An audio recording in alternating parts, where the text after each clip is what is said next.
Hello बच्चों, चलिए प्रश्न को पढ़ते हैं और समझते हैं। उस रेखा की दिक् को ज्ञात कीजिए जिसके दिक् अनुपात निम्नलिखित है। और हमें दिक् अनुपात दिए हैं 3, 1, -2। प्रश्न को हल करने से पहले प्रश्न के लिए मुख्य अवधारणा लिख लेते हैं।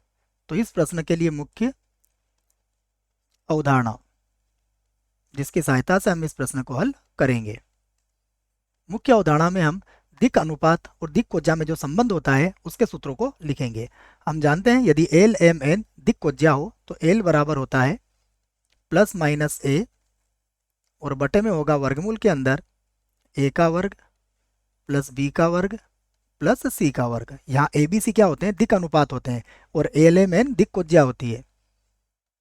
m बराबर होगा +-b और बटे में होता है वर्गमूल के अंदर a का वर्ग प्लस b का वर्ग और प्लस c का वर्ग। उसके बाद n की बात करते हैं तो n बराबर होता है +-c, वर्गमूल के अंदर वही आएगा a का वर्ग प्लस b का वर्ग और प्लस c का वर्ग। तो ये एल एम एन हमारे पास हो गए, जहाँ एल एम एन दिक् कोज्या है। अब प्रश्न में क्या दिया है देख लेते हैं। हमें दिए हैं दिक् अनुपात। तो हमें दिया है दिक् अनुपात 3, 1, -2, अर्थात a का मान 3 दिया है हमें, b का मान दिया हुआ है 1 और c का मान दिया हुआ है -2।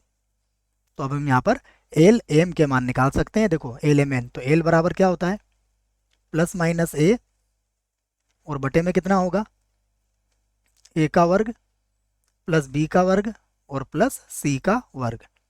मान रख देते हैं तो ये हो जाएगा +-3 और बटे में देखिए वर्गमूल के अंदर क्या आ जाएगा a का वर्ग, अर्थात 3 का वर्ग होगा 9, 1 का वर्ग होगा 1 और -2 का वर्ग कितना हो जाएगा 4। तो बराबर कितना आ गया ये आ गया +-3 और बटे में कितना लिख दोगे आप वर्गमूल के अंदर 14। तो ये हमारा एल का मान आ गया। अब एम का मान ज्ञात कर सकते हैं। तो मैं लिख देता हूँ एम बराबर, यहाँ लिखेंगे हम एम बराबर, क्या सूत्र बनेगा +-b और बटे में कितना होगा वर्गमूल के अंदर a का वर्ग प्लस b का वर्ग और प्लस c का वर्ग। तो हम यहाँ लिखेंगे +-b का मान किसके बराबर है 1 के बराबर है और वर्गमूल के अंदर a का वर्ग, अर्थात 3 का वर्ग कितना होगा 9, 1 का वर्ग होगा 1 और -2 का वर्ग होगा 4। तो इसे लिख देंगे हम +-1 और बटे में आ जाएगा वर्गमूल के अंदर 14। तो ये हमने ज्ञात कर लिया है m का मान। अब हम n का मान भी यहाँ ज्ञात कर लेते हैं। तो n बराबर सूत्र भी हमें याद है, ये होता है +-c, उसके बाद वर्गमूल के अंदर a का वर्ग प्लस b का वर्ग और प्लस c का वर्ग। बराबर देखिए प्लस माइनस कितना है c का मान है -2, तो ये -2 लिख दिया हमने। अब बटे में फिर वर्गमूल के अंदर आएगा a का वर्ग अर्थात 9, b का वर्ग अर्थात 1 और c का वर्ग अर्थात 4। तो अब ये माइनस प्लस करके इसको लिख सकते हैं, माइनस प्लस ये बन जाएगा 2 और बटे में आ जाएगा वर्गमूल के अंदर 14। तो हम लिख सकते हैं अतः